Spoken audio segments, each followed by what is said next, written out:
Assalamualaikum warahmatullahi wabarakatuh. Waalaikumsalam warahmatullahi wabarakatuh. Bapak Al-Ustadz Dr. Andes Ahmad Sukina yang saya hormati, Bapak Ibu hadirin jamaah yang dimuliakan oleh Allah. Saya nama Tasmiran Pak, dari Rembang. Oh, Rembang ya. Iya. Ada 3 hal yang perlu kami sampaikan. Nanti mohon diluruskan Pak kalau salah Pak. Yang pertama yaitu surat Al-Baqarah ayat 208. A'udzubillahi minasyaitonir rajim. Bismillahirrahmanirrahim. Ya ayyuhalladzina amanu qulu fis silmi kafah wala tatabiqu khutuwati syaitan innahu lakum aduwwun mubin. Wahai orang yang beriman, masuklah Islam secara keseluruhan dan janganlah kau mengikuti langkah-langkah setan, karena setan adalah musuh yang nyata. Pertanyaan Pak, apa yang dimaksud dengan masuk Islam secara kafah, secara keseluruhan? Kita ketahui bahwasanya Islam didirikan 5 hal. Yang pertama adalah syahadat, sholat, zakat, puasa, dan haji. Apakah ini Pak yang dimaksud dengan kafah itu? Apakah masih ada hal-hal yang lain yang perlu kita laksanakan? Yang kedua, di dalam surat Al-Imran ayat 185, saya ambil yang singkat aja. Ya ayyuhalladzina amanu kullu nafsin dha'iqatul maut. Itu aja Pak. Pertanyaannya Pak, bahwa setiap yang bernyawa adalah pasti mati. Apakah setan itu mati Pak? Itu. Ya. Ya. Yang ketiga, ini kadang-kadang di kampung kami Pak, orang beranggapan masuk surga itu mudah Pak. Sing penting wis nglakoni syahadat insya Allah masuk surga. Padahal saya pernah baca hadis itu bahwa besok pada hari kiamat yang disab pertama kali ada sholatnya Pak. Itu. Kalau sholatnya bagus insya Allah masuk surga, kalau tidak ya nusewu barangkali tidak masuk surga itu. Yang keempat, kemarin saya mengikuti kajian jarak jauh Pak. Saya juga ikut prihatin kok sampai terjadi hal demikian. Apa ya? Yang pada waktu ada mahasiswa yang menjelek-jelekan Pak Ustadz. Oh, kamu rupanya baru saja di MTA ya? Iya Pak. Oh, menjelek-jelekan saya tunggale akeh. Iya. Hanya. Ya, terus? Terus begini Pak. Apa resepnya Pak? Pak Ustadz ini dijelekan berulang kali. Saya pernah buka di internet, ada kiai yang mengatakan ngaji di bar 300.000. Ada yang mengatakan lagi tadi yang disampaikan oleh Bapak tadi, jina lebih baik dan sebagainya itu. Padahal nusewu, Bapak yang jelaskan gini kok gak marah. Padahal istri saya mendengar pengajian kemarin Pak. Itu aja kalau bisa mau memukul kepalanya loh Pak. Betul Pak ini Pak. Sama gedem-gedem kalau orang Jawa itu. Lah Nur Sewu apa resepnya ini Pak? Pak Sukino kok tidak pernah marah itu Pak. Yang terakhir ini dapat salam dari teman-teman saya Pak, yang khususnya yang kerja di Pemda Rembang Pak. Dia insya Allah nanti lain kali akan muncul Pak. Terima kasih. Wassalamualaikum warahmatullahi wabarakatuh. Waalaikumsalam warahmatullahi wabarakatuh. Jadi udkhulu fis silmi kafah. Itu yang disuruh itu orang yang beriman. Ya ayyuhalladzina amanu udkhulu fis silmi kafah. Kafah itu maksudnya secara total 100% lah. Tidak hanya mengamalkan syahadat, sholat, puasa, zakat, haji, tidak hanya begitu. Ya. Jadi jangan sholatnya cara Islam, hajinya cara Islam, dagangnya cara kafir. Karena Islam juga ngatur perdagangan. Kalau kamu berdagang yang jujur, jangan ngurangi takaran, jangan ngurangi timbangan, jangan memalsukan barang dagangan yang jelek, kamu campurkan dengan yang baik sehingga tadi katakan dan ini baik. Itu artinya. Juga bicaranya cara Islam juga. Nabi kita mengatakan mangkana yu'minu billah wal yaumil akhir falyakul khairon aw liyasmut. Kalau kamu orang beriman, maka yang diseru kafah tadi kan orang yang beriman. Kalau kamu orang beriman, bicaralah yang baik. Kalau tidak bisa bicara yang baik, lebih baik kamu diam. Yang disuruh untuk kafah tadi orang yang beriman. Ya ayyuhalladzina amanu udkhulu fisilmi kafah. Lah kalau kamu bicaramu sudah bohong, janji suka ingkar, kamu bukan orang yang beriman. Maka tidak ada perintah untuk kafah. Bicaranya pun harus jujur, lurus. Karena Allah mengatakan waqulu qaulan sadida, berkatalah kamu berkata yang jujur, yang lurus. Nah, lah kalau orang suka berkata bohong, ya, itu bukan ciri orang yang beriman. Kata Nabi itu cirinya orang munafik. Kalau orang munafik itu idza hadatsa kadzaba wa idza wa'ada akhlafa wa idza tumina khana. Bicara bohong, kalau janji ingkar, kalau diberi kepercayaan khianat. Itu bukan orang yang beriman. Dia tidak dapat perintah untuk kafah. Orang munafik kok kafah gimana, ya tak?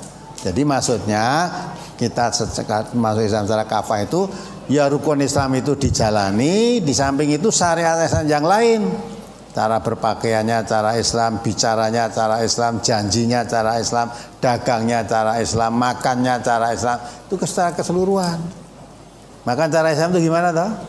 Nah, minum cara Islam bagaimana? Nah, biasa banyak orang minum tuh walaupun Islam ya gini, ya dah. Padahal mestinya kamu makan minum dengan tangan. Kalau masukkan ke mulut dengan tangan itu disertai dengan setan itu. Bismillahirrahmanirrahim. Sehingga jangan merasa anggap Islam syahadat ngaku Islam itu. Syahadat itu masuk surga.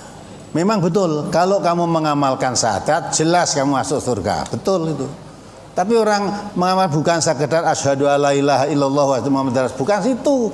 Kalau kamu mengakui bahwa tidak tahu Tuhan kecuali Allah, berarti kamu harus mentaati aturan-aturan Allah. Kalau kamu mengakui Muhammad itu utusan Allah, diutus oleh Allah untuk apa di dunia ini, maka ikutilah ajaran Rasulullah. Kata Allah, qul in kuntum tuhibbunallah fattabi'uni. Kalau kamu katakan Muhammad, katakan kepada umatmu, kalau kamu cinta pada Allah, ikuti aku. Nah, ikuti Nabi itu termasuk mengamalkan Islam. Ya itu tadilah. Jadi maksudnya secara kafah itu artinya segala perilakunya itu menurut tuntunan Islam. Maka tidak mungkin kamu mengaku orang yang beriman mau mengamalkan secara kafah kalau kamu Islam pun tidak paham. Ya, Islam tidak paham bagaimana? Orang Islam itu termasuk memusuhi orang Islam lainnya haram. Menghina, merendahkan kehormatan orang lainnya, orang Islam lainnya haram. Merugikan harta orang Islam haram. Bertengkar sesama orang Islam haram. Nah, orang Islam malah memusuhi orang Islam, itu bukan, tidak termasuk kafah. Kalau kamu mengaku orang iman, ini saudara saya. Menerima berita langsung percaya itu pun bukan cara Islam. Kalau cara Islam kamu mendengar berita tentang kejelekan saudaramu muslim dikabar-kabarkan, nek nurut Islam kamu tabayun dulu. Jangan mengambil keputusan percaya kepada berita itu sebelum tabayun. Nah, itulah maka Islam itu ya, orang Islam itu harus selalu, kalau kamu mengaku orang iman, amalkan Islam secara keseluruhan, jangan setengah-setengah. Nah, itulah Pak yang maksudnya secara kafah itu. Kemudian apakah setan itu mati? Tadi kan Allah mengatakan kullun nafsin dha'iqatul maut, semua yang bernyawa itu mati. Saya tanya dulu, lah setan itu punya nyawa enggak? Semua makhluk, jangankan setan, malaikat itu pun bisa. Quran mengatakan kullu nafsin halikun ila ya, ila wajah ya, kullu syai'in halikun. Semua yang ada ini bakal rusak kecuali satu yang ada tidak rusak, itu apa? Allah. Semua yang ada ini hakikatnya itu makhluk diciptakan oleh Allah. Maka semua makhluk yang ada hancur nanti akhirnya. Tidak ada yang utuh termasuk malaikat. Yang ada tidak akan rusak hanya Allah. Kullu syai'in halikun illa wajhah. Semua yang ada itu rusak kecuali Allah. Hanya itu saja. Terus kita bayangkan lah sono kabeh rusak terus Allah delek-delek dhewe ra nek kancane no. Sebelum Allah menciptakan segala sesuatu, Allah ya sendiri, qiyamuhu binafsihi. Allah itu berdiri sendiri, tidak minta bantuan siapapun, tidak perlu teman. Malah kita menganggap teman Allah jadi syirik kita. Allah tidak perlu diperteman, disekutukan dengan yang lain. Allah bekerja sendiri, menciptakan sendiri. Orang nanti makhluk dimatikan, kembali pada Allah, ya diurusi sendiri. Ini semua itu ya kekuasaan Allah mutlak. Maka kalau dari setan ya mati apa enggak, kalau setan itu punya nyawa ya mati podo wae ya. Sama dengan makhluk yang lain. Jangankan setan, wong bumi langit yang kita tempati bumi hancur semua nanti. Itu kalau sudah hancur semua keadaannya kaya ngopo ya besok. Ora iso ndelok kamu ya udah hancur kok. Nah, mas setelah hancurnya bumi nanti alamnya ganti, alam akhirat nanti. Alam akhirat seperti apa? Tunggu aja. Jangan tanya sekarang, ditunggu nanti bakal ngalami. Karena urusan akhirat, urusan mahsyar, urusan neraka, urusan surga itu semua gaib, yang tahu hanya Allah. Ya, Kiai Kanjeng pribadi itu pun nggak tahu. Walaupun ada yang mengetahui katanya itu tahu punya urusan apanya ilmu gaib. Ilmu gaib. Orang sekarang punya ilmu gaib ya. Yang tahu itu hanya Allah. Manusia nggak ada yang tahu ilmu gaib kalau tidak diberitahu oleh Allah. Lah kalau Nabi Muhammad SAW tahu hal-hal yang gaib, tidak kemasukan orang munafik beliau. Tidak terjebak mengirim para dai 70 orang yang hafal Quran dibunuh semua. Terusnya minta supaya dikirim balik di suatu tempat, ternyata sampai di situ dibunuh semua. Nah, kalau Nabi tahu gaib kan, wah rasa dikirim kan dijebak dan kan gitu. Nah itulah, maka jangan sok mudah berak. Orang kalau tidak ngaji Quran itu mudah tertipu. Ada orang bisa bandakan uang, bisa bingung sampai tingkat ya sarjana pun percaya dengan itu. Kalau kayak saya, walaupun melihat di TV ya, kalau memang itu betul begitu, jelas itu suatu kebohongan. Jelas suatu kebohongan. Kalau memang seperti itu, jelas kebohongan. Tidak ada orang bisa tahu. Apalagi bisa menggandakan uang kok negara ini melarat. Gitu. Negara kita melarat kita. Akhirnya pemerintah kepingin mendapatkan uang untuk menutup kekurangannya, akhirnya mengadakan tax amnesty. Duit masuk ke negara. Mbok manggil orang itu aja. Manggil orang itu suruh gandakan uang berapa, yang dibutuhkan berapa, yang dibutuhkan itu 1.000 triliun. Oh dia bisa lebih dari itu, uang mengari menggandakan kan gitu dah. Nah akalnya kurang dipakai. Pemerintah rekoso ini ya, panggil orang itu kan gandakan uang, nyaur utang-utang di luar negeri, panggil ini di perintah dijadikan pegawai negara digaji yang paling besar. Cek cocok itu. Nah, orang gitu kok percaya. Dia sak kelebatan gitu aja, walah ini pembohong. Walaupun menurut pengakuan itu ya, yang pernah jadi muridnya itu, ini pengikutnya ya berbintang 2 ada, polisi ada, tentara ada, ya, anggota DPR ada. Lah pone anggota DPR ada itu bener. Ya, kalau kita mengikuti, long sing bintang 2 masuk penjara ya ada. Ya. Sing bintang pira strip 3 gantung diri ya ada. Nah, apalagi di anggota DPR masuk penjara akeh banget. Ya. Gubernur, bupati, wali kota masuk penjara ora kena dihitung. Apa nek pembesar negara begitu terus itu bener. Nah, itulah. Maka bersyukurlah saudara yang tidak jadi gubernur. Syukurlah tidak jadi bupati. Nek akhirnya bupati mau ngarep mlebu penjara kan kasihan. Sake. Nah, itulah. Maka kita jangan mudah tertipu dengan berita-berita yang tanpa, apalagi berita gaib. Kita sudah tahu kuncinya yang gaib itu hanya Allah. Coba dibaca ya surat Al-An'am 59 itu. Kita pakai dasar ngomong itu.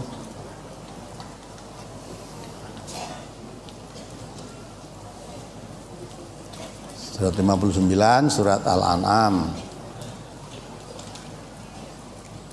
Surat Al-An'am surat ke-6 ayat 59. A'udzu billahi minasyaitonir rajim. Wa 'indahu mafatihul ghaibi la ya'lamuha illahu wa ya'lamu ma fil barri wal bahr wa ma tasqutu min waraqatin illa ya'lamuha wa la habbatin fi dhulumatil ardi wa la ratbin wa la yabisin illa fi kitabim mubin. Dan kunci-kunci semua yang gaib ada padanya. Tidak ada yang mengetahui selain Dia. Nah, tidak ada yang mengetahui yang gaib selain Allah, itu tidak ada yang tahu. Terus Dia mengetahui apa yang ada di darat dan di laut. Tidak ada sehelai daun pun yang gugur yang tidak diketahuinya. Tidak ada sebutir biji pun dalam kegelapan bumi, dan tidak pula sesuatu yang basah atau yang kering yang tidak tertulis dalam kitab yang nyata Lauhul Mahfuz. ya, kuncinya yang gaib itu yang tahu hanya Allah. Tidak ada yang mengetahui selain Dia. Dia itu maksudnya Dia Allah. Selain Allah nggak ada yang tahu. Nah, karena Allah mengetahui yang gaib, maka tidak ada sehelai biji pun yang jatuh baik di tempat kegelapan atau di tempat yang terang diketahui oleh Allah. Tidak ada sehelai daun pun. Ya, daun-daun seluruh dunia itu berapa triliun. Jatuh satu helai aja Allah tahu. Ya, tahu. Tidak ada yang tidak diketahui. Bahkan apa yang ada di langit, apa yang ada di bumi, semuanya Allah tahu. Ya, isinya langit sana itu apa Allah tahu. Lah kok tahu? Oh, memang Allah yang membuat kok. Di langit seisinya yang gawe Allah, di bumi seisinya yang membuat Allah. Maka tahu semua itu. Nah, jadi kalau itu hal yang gaib, ada orang kok mengatakan saya tahu yang gaib, mesti bohong sudah. Ya? Kok bisa ngarani bohong? Lah dalam Al-Quran diterangkan tidak ada yang mengetahui yang gaib kecuali Allah. Sedang Allah mengatakan Quran itu la roiba fih. Quran mesti benernya. Maka kalau ada orang mengatakan yang gaib mesti bohong, karena itu bertentangan dengan Quran. Ya, yang bertentangan dengan Al-Quran pasti suatu kebohongan. Kalau Quran mengatakan yang tahu yang gaib hanya Allah, tidak ada yang tahu yang gaib kecuali hanya Allah. Jadi selain Allah kan tidak tahu. Oh, ngomong saya tahu gaib itu sudah bohong. Nah itu ya. Terus apa lagi dari pertanyaan tadi? Resep untuk bersabar, saya tidak mudah marah. Apa resepnya? Ya resep ya tanya dokter-dokter itu. Sing sok gawe resep kan dokter itu. Ya. Jadi kita itu hanya berusaha. Karena kita mempelajari Al-Quran, berusaha Quran yang kita pelajari, kita memahami, diamalkan dalam kehidupan. Ya, kalau ada orang berbuat kepada saya yakin yang saya sampaikan suatu kebenaran. Lah kok dituduh fitnah ini, saya mengatakan prasangka baiklah, memang mereka mungkin belum tahu. Nah, kenyataannya setelah tahu ya menyesal dia, seperti bapak yang dari Gunung Wonogiri tadi itu. Ya. Oh, bencinya dengan saya luar biasa karena belum tahu. Ya, setelah tahu datang ke sini mau minta maaf. Dulu dari Blora ya gitu, yang bakar panggung itu, melempari mobil itu ya. Setelah tahu datang ke sini minta maaf. Malah di kantor saya minta dibalas apa aja lah. Dikebuki saya mau di sini. Wes apapun yang akan saya balas kepada dia menerima dengan senang hati. Akhirnya saya maafkan. Dah tidak apa-apa lah. Mudah-mudahan sadar. Terus dulu yang ngarani MTA seperti mindring itu datang enggak ini? Putih. Nah, orangnya datang anggere weruh wong ngaji itu saking gedenge wong ngaji mindringe wis mangkat iki. Ya tidak apa-apa lah. Karena belum tahu. Setelah tahu dia akhirnya ikut ngaji malah. Buat ngaji. Nah, ada mantan bupati Pitusan itu, bupati Bluro ya, Ngenden, bupati ketoprak. Dia waktu masih itu jadi bupati ketoprak, tidak suka dengan MTA. Setelah sadar sekarang malah jadi guru daerah sudah. kirim untuk ngajar di daerah-daerah, ngajar guru MTA. Setelah tahu dia, dan dari kejadian demi kejadian itu saya masih sangat baik, mungkin karena belum tahu. Kalau tindakannya sudah berlebihan, itu pun tidak kami lawan, tidak. Dan negara kita negara hukum, kalau diperingatkan dengan baik, tidak mau serahkan saja. Aparat hukum, penegak hukum, seperti sekarang yang teras ini saya serahkan pada TPM, tim pengacara Muslim. Dah urusan aku urusan hukum, dah. Tidak? Ada. Lah kenapa kok dia apa-apakan tidak membalas? Itu tadi kita mengamalkan Quran. Ya. Kalau kok kamu diperbuat tidak baik, balaslah dengan cara yang baik. Kamu didolimi orang, maafkan orang yang berbuat dolim kepadamu. Wah, jane yo anyel aku mau krungu tak kepuk sirai. Iya kan rekoso toh?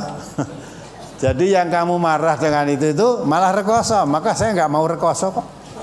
Terus gue marah. Oh, artinya kamu menghina saya, menyebarluaskan berita tentang saya, tentang MTA dan sebagainya. Kamu membawa berita itu saja sudah. Gitu? Nanti kalau kamu fitnah ke sana kemari, tujuannya ben MTA mati, ini ternyata berkembang luas ini. Kamu mesti tambah panas. Itu Quran mengatakan walahu adzabul jahannama walahu adzabul harik. Ya, kamu nanti disiapkan jahanam, sebelum masuk jahanam kamu tersiksa dengan membakar. Ya, hatimu kebakaran, makin panas berkembangnya MTA, makin panas kamu. Nah, dah, mulai segera bertobatlah. Nek ora tobat ya entenono jahanam. Nanti akan kamu tunggu.